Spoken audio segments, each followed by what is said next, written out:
Yeah, and see, the problem with most Vedic astrology is they don't look at what's driving you, those emotional habits from the past. They think the planets are doing it to you, and the planets are making this or that happen, and you can't.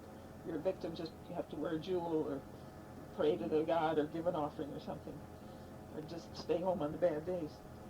And so that's not helpful.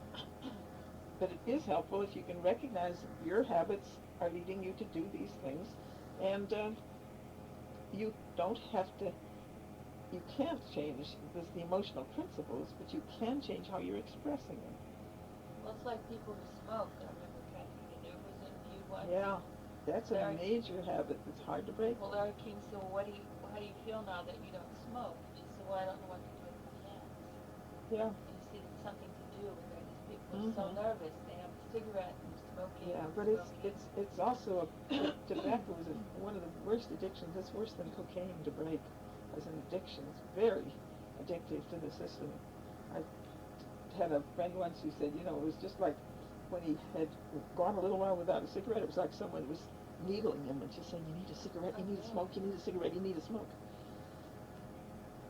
It's very difficult to break. And I had one brother who's now dead already, who was a chronic smoker, and he tried over and over and over to quit. And his last couple of years of life, he finally was able to quit it. But boy, it's a tough one to break. But it is very bad. Yeah, it's very hard on the system. It's hard on the heart, it's hard on the lungs. It's very hard on the whole system. Poisonous. But just because the physical part of it, that's only the physical.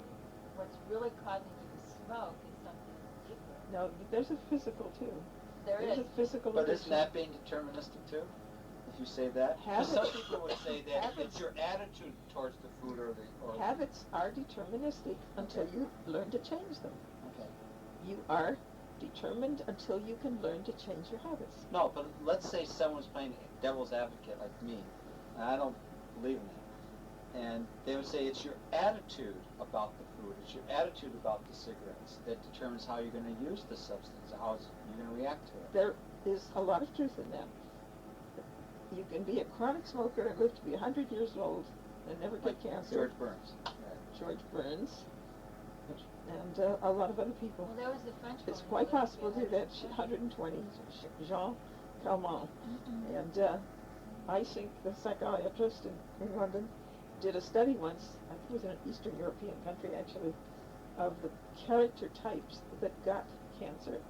And it was character, emotional reactions more than tobacco that gave them cancer.